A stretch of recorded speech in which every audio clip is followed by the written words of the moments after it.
When I was a college student, I wrote a poem, and few of the lines says that it's okay to commit mistakes, but mistakes are worthy only if we learn. Experience and wisdom is all that we earn. Following that same saying, now that 2024 cycle of NABARD Grade A exam is over, it is very important for you, those of you who are targeting 2025 cycle, to draw some learnings from the phase 1, phase 2 and also the interview of 2024 cycle so that you can strategize better, you can plan better for your 2025 cycle. So hello everyone, I am Tanushree and I welcome you all to EduTap. In this video, we are going to see what were some of the most important learnings that we have seen, the change in the pattern, the change in trends that we have observed in the 2024 cycle, considering all the stages. And this video, it will be a very helpful video for you to analyze better, to plan better and to strategize better. On this note, let's start our today's session. But before I do that, there will be a lot of information which you want to gain as far as the NABARD Grade A organization and NABARD Grade A, NABARD as an organization and NABARD Grade A as an exam is concerned. So you can find all the information, the eligibility pattern, the PYQs, the cutoff, the syllabus, all of that in this particular guidebook. The link to download this free guidebook is provided in the description box below. You can download it from there. So let's begin our today's session. And if you want the PDF of this particular session, then you can join our Telegram channel. Right now, so students, let's discuss the learnings one by one. First of all, let's talk about the phase 1. So as you all know that in the phase 1, there are 8 components that we have to deal with, right? So these 8 components, they are quant, reasoning, English, computer knowledge, decision making, GA, ESI and ARD. Now, what was the important learning as far as all these components are concerned? So first of all, there was no change in pattern as far as the quant, reasoning, English, quant, decision making, computer knowledge, all these non-merit section areas were concerned. Most of the questions, they were from the traditional chapters that we expect the questions to be there from, or the questions were doable on the same trend, no change in the difficulty level also. But there was one learning with respect to the reasoning. Every year we think that certain chapters, they are more important as compared to the others, and especially in case of NABARD, where the main focus of the students is to clear the sectional cutoff, they focus only on the major important chapters. But like syllogism, it is a very important chapter as far as the reasoning is concerned, but this year we saw no question from this particular chapter. Now, if you are somebody who is preparing only 1, 2, 3 chapters, right? So that you can crack or you can just clear that 5 mark, 7 mark cutoff, right?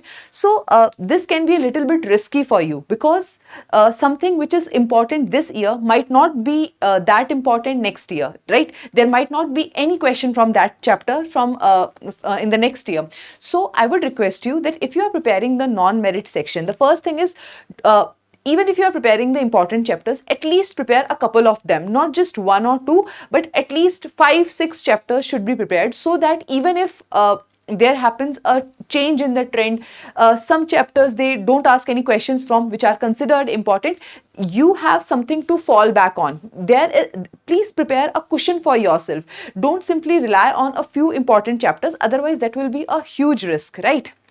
Secondly, one thing that I observed in this 2024 cycle, that a lot of students, they were getting good marks in the GA, ARD and ESI, but they were not able to clear the cutoff. Why? Because they flunked in decision making, they flunked in computer awareness. So please students, although these areas, they seem not so important, and I agree that they are not very important, not very urgent basis, but nonetheless, they are part of our examination and therefore we have to give them their due importance. So prepare your non-merit section well. Although as far as this section is concerned, there was no change in trend, no change in pattern whatsoever. Right? Now let's move towards the next part, which is the general awareness. Now this was one area which gives shock to everybody, be it the students who were giving the paper or be it us teachers, right? So we as teachers were also shocked to see the kind of questions which were asked in GA this year. Right. So majorly your general awareness, it covers the government schemes, the reports, the relevant current affairs and the static GA. This is what we used to expect this general awareness pattern to cover. But what were some of the changes and what are some of the learnings as far as this GA section is concerned? Let's discuss about them. So the first and the most important shocking element this year were the finance related questions. Generally, we tell students not to cover finance if they are preparing only for the NABARD grade exam. Finance is more important from the RBI perspective and not that important from the NABARD perspective. But this year, out of 20 questions, around 7 to 8 questions were from finance, and that was shocking. And this particular shock which students got in the examination hall, it passed on to other areas also, because they were not able to deal with the pressure or deal with the sudden change in pattern of GA. They messed up with their ESI and ARD sections also, which were pretty much doable, right? So if you see the kind of questions which were asked here, so this first question, it talks about the certificate of deposit, which is a kind of finance static question. Then central KYC record registry is there, the minimum net owned fund required for the full-fledged money change. So these are kind of static questions, right? But at the same time, there were some completely different questions. For example, this Indian agriculture related question, okay? But as far as the your finance related questions are concerned, so from this year, one major important learning is that you have to prepare little bit of finance also. You have to cover the finance related current affairs also, and you have to cover the finance related static part also. Now the question arises, up to what level we have to cover the finance current affairs. See, you don't have to go very deep. You don't have to prepare the finance as like that of RBI level.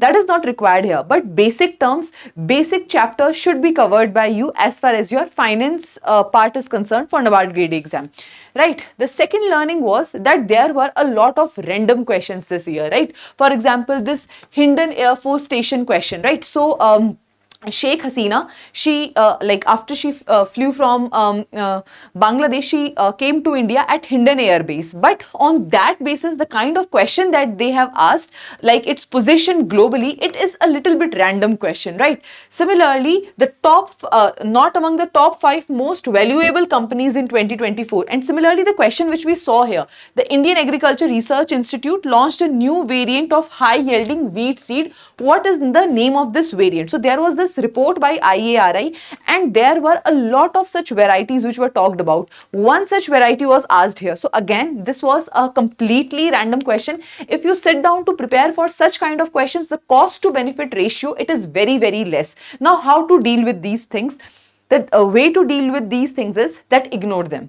You just cannot prepare for each and every such news. It is very, very difficult, and as I have told you, the cost to benefit ratio is very less. Today they have asked from one report of IARI. Next year they can ask from any other report, right? There are hundreds of such reports, and also as far as these variants are concerned, there are small, so many variants of so many crops. How many will you be able to learn? That is simply not possible. So please ignore these questions, but at the same time have this mindset, or be prepared to get such random questions in the exam, because otherwise what happens, that it is okay for them to ask. Most of the students were not able to answer these questions. These were not the questions which were going to decide your merit. Merit is not decided by such random questions. It is decided by those easy questions which you have marked wrong, right? Which you have marked wrong, right? So that is where the actual competition falls, right? Now, as far as such kind of questions are concerned, please have this thing in mind, that every year they are going to give you some shocking element, some shocking questions also. So please be prepared to handle them gracefully, right?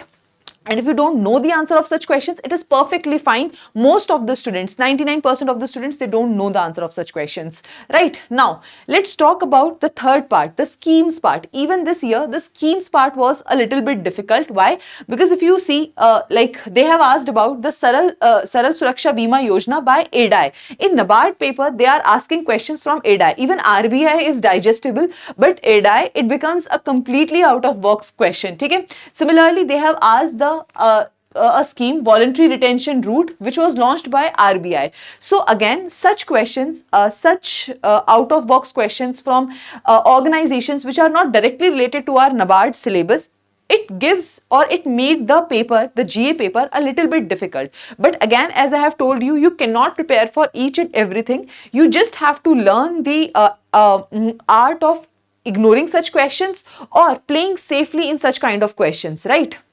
Then, if we look at the entire difficulty and or the entire entire level of GA paper, what are the learnings that we draw from it? So I will summarize them here in 3 points. That first of all, prepare for both the finance static part and finance current affairs. And as far as finance current affairs are concerned, prepare them for 3 to 5 months, right?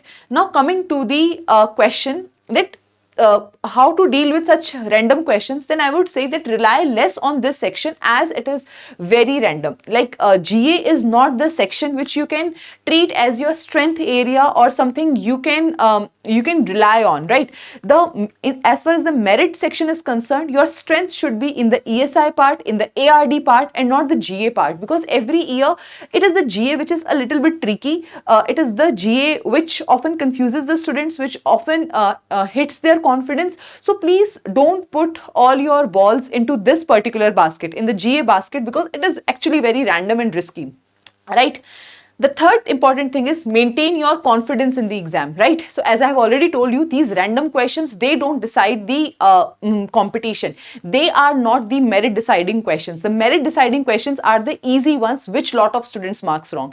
Okay? So your focus, it should be on the easier areas. Even if you are feeling that, oh, although I have studied so much, I'm not able to mark 10 questions in the GA section, it is okay if you are not able to mark even 10 questions, because GA sections at time can become completely random and tricky. ठीक है, चलिए. Now let's move towards like we have discussed the entire not the entire phase 1, but we have discussed the reasoning, English, computer, quant, and decision making, general awareness, these areas of the GA part. Now let's discuss about the ESI and the ARD part. Students, if I talk about the ESI paper this year, it was on the expected lines only. Okay, we expected the questions from the schemes, from the reports, 3 to 5 months of current affairs, so it was on the expected lines only. There are no major learnings, no major observation as far as the change in trends is concerned, right? So now let's talk about the ARD part. What were the changes here? What was a little bit difference that we saw here? Now as far as the ARD part is concerned, so first of all, if I talk about the ARD current affairs, so ARD current affairs, if I talk about, then in the phase 1, they have maintained the same weightage or the same ratio which they used to have, right? Out of 40 questions, 30 to 32 questions, they were from the static part, and around 8 to 10 questions, they were from the current affairs part. So they have maintained the ratio. But coming to the phase 2 part, in the phase 2, suddenly the ARD current affairs ratio has increased. Earlier, it used to be on the lesser side, but now it has become equal to that of the static part. Out of 15 questions in the objective part, 8 questions were from static and 7 questions from current affairs. 50-50 का ratio हो गया था यहाँ पर भी. ठीक है? Now let's talk about the ARD current affairs. As far as the ARD current affairs are concerned, they are asking the questions on the same lines, the government schemes, the reports, the relevant current affairs. So this tells us that the ARD current affairs, they are not very out of box, they are doable. And I would suggest you that please do focus on the ARD current affairs. Why? That is something I'll talk about in the upcoming slides. Now, coming to the ARD part, this year one change which I saw, that a lot of in-depth questions were being asked. Earlier, we have seen that ARD, it required only a very I would say not so in-depth knowledge as far as the concepts are concerned. You were required to understand the concept, but not to a great depth. But this year, the questions like this, the meaning of the term galactopoiesis, the gene responsible for causing seedlessness in the grapes, right? The cowpox disease is caused by which of the following? So, and this kind of question, that in which of the following types of aquatic plants the roots are submerged in water while the stems and leaves remain above the water surface. And this one numerical question from the farm and agriculture engineering, they indicate that now they are shifting a little bit towards in-depth questions, right? But what should be our strategy here? Remember, you cannot again cover a lot of agriculture in depth, especially if you are not from agriculture background. So here your bet should be on the ARD current affairs. If you are not able to answer such difficult and random questions from the static part, it is the ARD current affairs which will help you in sailing through this paper in the phase 1 examination especially. Okay?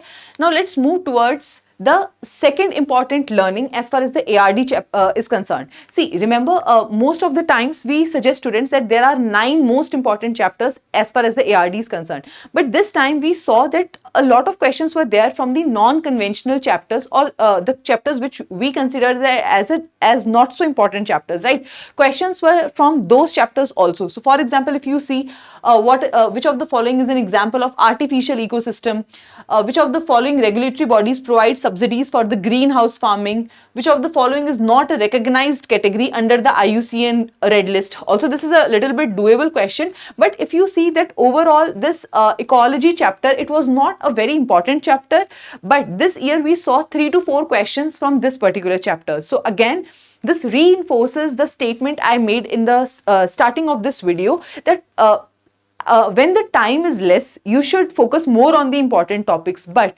right now, when you have the liberty of time, you should never focus on the important chapters. You should try covering as much as you can, especially for the merit section, right? Now, coming to the phase 2 part, what are the learnings from the phase 2? So first of all, as far as the paper 1, the general English paper is concerned, there is no new learning. The same pattern, the same kind of topics were being asked. The topics were of moderate level, they were doable. So the phase 1 general English, there was no such change. There is no change that we have observed. Now coming to the paper 2, let's discuss the changes that we have seen. In the paper 2 also, the changes that we have seen were majorly pertaining to the ESI and ARD objective section. In the descriptive, again, the questions were on the same lines, the same themes were being asked, right? So there was no particular change, but in the ARD objective part, there were some changes that we saw. What were those? The first one was that the application based questions were being asked. Yes, if you see this particular question, they are asking, with sufficient irrigation facilities present, which of the following kinds of cropping systems can be followed? Now here you should have the knowledge about all these kinds of cropping system and what level of irrigation is required by these particular systems, right? Secondly, if you see, what are the ideal characteristics of the trees for growth in the high forest system, right? So students, like in our course also, we have taught the high growth, right, high forest ecosystems, and we have taught the allelopathy, high growth. We have taught all these concepts, but they are taught differently. They are taught differently as different concepts, but in this exam, they have combined all these concepts together and they have asked one question, which means that now they are focusing not only on the concepts and the facts, but also that whether you are able to apply those concepts or not, right? So these application based concepts are also being asked. Now the question arises, how to deal with them? To deal with them, that while you are reading, don't try to rote learn, or don't try to simply just skim through the pages. No, try to understand the deeper meanings of those concepts. That will help you, right, in tackling such kind of questions, right? Now, coming to the ARD current affairs. So, as far as the ARD current affairs questions are concerned, for the phase 2, the questions were easy, they were doable, right? But the important learning here is that the number of current affair questions, they have increased, right? So, sorry, actually earlier I said 7 questions, but no, it is 8 questions out of 15. They were from our ARD current affairs part, right? So here in the phase 2, the ARD current affair, it is actually overpowering your ARD static part, right? So the ARD current affairs become equally important here. Now, coming to the learnings for the ARD, what are the learnings which we can draw from both the phase 1 and phase 2? The first learning is that cover each and every topic in detail, right? Try covering the applications of it, try understanding it better, right? Cross application of the concept, try applying the concepts like differently. If you are reading the chapter agronomy and if you are then reading the chapter cropping patterns and system, try cross applying them. Try to see if certain concepts can be interlinked or not. Then you cannot ignore the ARD current affairs. This is something I have repeated multiple number of times, so I'll not say it again, but ARD current affairs is something which now demands your attention. Now, coming to the phase 3, which is the interview, the final phase. What are the learnings here? The number of DAFs which I went through, the number of transcripts which I went through after the interview part, it only signaled towards one thing, that first of all, the NABARD interview. It is one of the most predictable interviews. The questions they hovers majorly around the NABARD as an organization, Indian agriculture, and most importantly your DAF, the detailed application form or the biodata form which you submit there. So the questions they will revolve around your biodata form only. But here comes the catch that if most of the questions they are similar, if they are judging all the candidates on the similar basis, where will you get an edge? You will get an edge if and only if you have a strong DAF, right? I'm not saying that you need to have like some great accolades, you need to have some great certifications. No, that is not required. But first of all, whatever is written in your DAF, you should have answers, you should have justifications for each and every word that is mentioned in your DAF. Then secondly, try making your DAF a little bit stronger by one thing, try pursuing some hobby if you can. Secondly, by trying to do some certification courses, right? That will make your DAF a little bit more stronger, right? So these are some of the things which you can do to make your DAF important, make it more stronger, right? So these were the learnings as far as the interview phase is concerned. So students, I hope you have learned a lot of new things from this particular video and you will be able to apply them in your current strategy, in your current planning as far as the NABARD Grade A 2025 exam is concerned. So if this video was helpful to you, please do subscribe to our YouTube channel for more such helpful videos. And on this note, I'm ending this session here. Thank you so much and I wish you all the very best for your preparation. But I just remember one thing, that before I end this session, I just want to share one thing with you. That is, if you want any help as far as your NABARD Grade A 2025 exam is concerned, then you can always visit our website. There are 3 courses that we have launched for the NABARD Grade A 2025 cycle. The first one is the NABARD Grade A test series. If you are somebody who has already covered everything, who is done with the syllabus, then and you only require the practice, then you can go for the test series. If you want to prepare your phase 2 an interview, then you can go for the silver course. Apart from that, we have a gold course, which is a full course for phase 1, phase 2 and interview, right? So if you are interested, you can go to our website and check these courses. On this note, I'm ending this video here. Thank you so much and I wish you all the very best for your preparation.